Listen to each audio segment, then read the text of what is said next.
দর্শক দেখো সারাদিন কাজের পরে আলহামদুলিল্লাহ আল্লাহর দরবার মাউন্টের বিরিয়ানির দোকান কোনাপাড়া স্ট্যান্ড।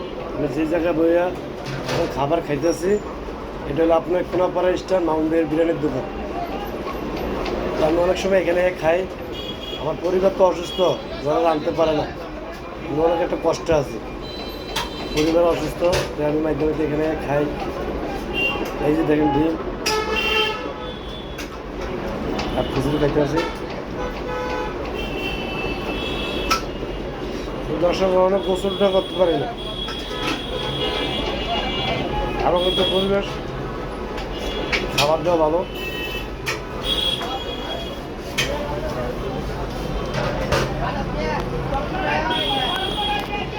মামুনদের বিরিয়ানির দোকান, টাকা তো নাই, অনেক কিছু খাইতে মন চায়। ডিম আর কিছু খেতে আছে, ডিম 60 টাকা প্লেট। আলহামদুলিল্লাহ আল্লাহ শুক্রিয়া, আলহামদুলিল্লাহ আপনারা ভালো থাকবেন সবাই। আশা করি আপনার সুস্থ ভালো লাগে।